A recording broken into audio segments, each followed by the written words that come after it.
Terima kasih Anda masih bersama kami dalam Berita Papua hari ini. Bagi Anda yang baru saja bergabung, kami akan sajikan kembali 3 berita utama.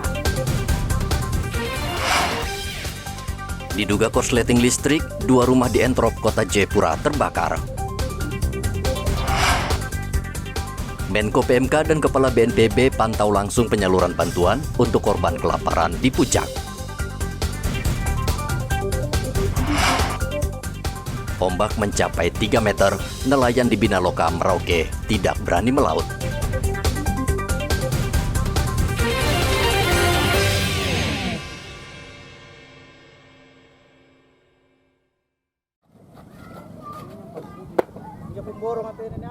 Cuaca di perairan Papua Selatan kembali buruk.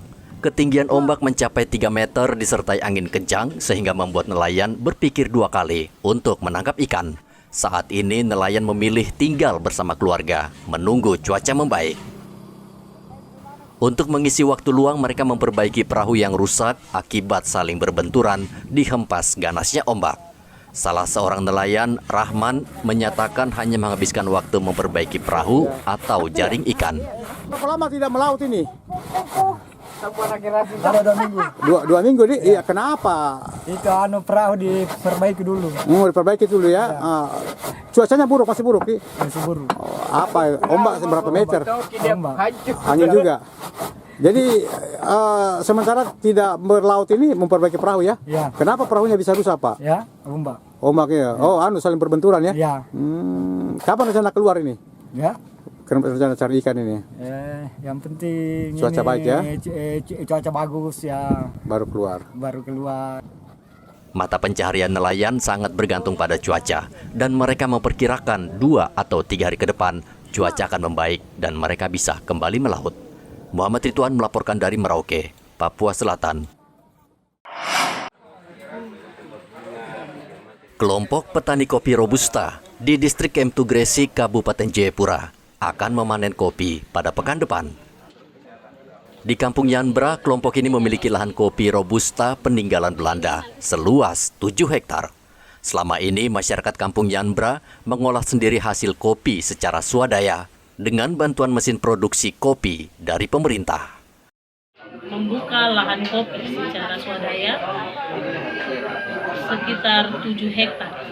Dan kopi 7 hektar ini saat ini kami sedang mulai panen. Awalnya petani kopi ini mereka memang sendiri, tapi saya hadir melalui organisasi untuk membina sehingga mereka bisa memperoleh pasar yang jelas.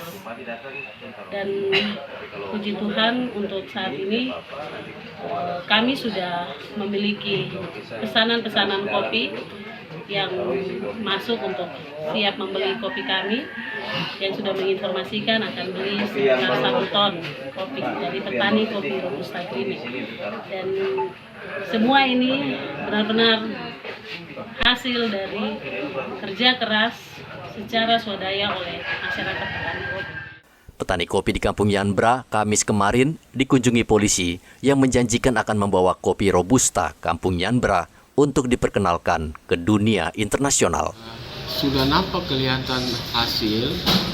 Beliau mencoba untuk melakukan memasarkan hasil tani beliau ke beberapa toko, dan itu sangat lumayan. Artinya bahwa hasil yang dari pengolahan kopi sudah cukup untuk beliau punya memenuhi kebutuhan beliau.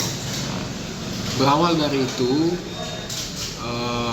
masyarakat sudah mulai sadar melihat bahwa wah, ternyata kalau kita bertani kopi ternyata lebih baik, lebih bagus manfaatnya, dan ini untuk generasi yang panjang, artinya bisa turun-temurun. Polda Papua juga berencana membawa kopi Robusta Kampung Yanbra untuk dipamerkan di setiap festival kopi di berbagai daerah. Dari Kabupaten Jayapura, Tim Liputan melaporkan. Puluhan advokat yang tergabung dalam Perhimpunan Advokat Indonesia, Peradisai Cabang Jayapura, resmi dilantik pengurus pusat Peradisai. Peradisai Pusat juga meresmikan Pusat Bantuan Hukum untuk masyarakat tidak mampu. Pelaksana harian Gubernur Papua Ridwan Rumah Sukun mengapresiasi adanya Pusat Bantuan Hukum sehingga warga kurang mampu bisa tertolong dan mendapatkan pelayanan hukum yang sama. Saya berharap para advokat Peradi di bawah koordinasi DPC Peradi Suara Advokat Indonesia Kota Jayapura yang telah mendedikasikan keilmuannya dalam suatu pelayanan yang mulia dan terhormat dapat mempermudah akses keadilan bagi masyarakat Papua untuk memperoleh keadilan melalui pelayanan bantuan hukum yang bersifat pro bono atau cuma-cuma. Patra Zen meminta advokat atau pengacara yang baru dilantik untuk tidak melakukan perbuatan tercela dan melanggar hukum karena saat ini banyak pengacara yang terseret kasus korupsi. Kepengurusan ini bisa bermanfaat bagi masyarakat, terutama masyarakat pencari keadilan, tidak saja yang membayar, tapi yang miskin, papa, marginal terlupakan. Selain bermanfaat bagi masyarakat, tentu harapannya akan meningkatkan juga kapasitas dan keterampilan dari anggota.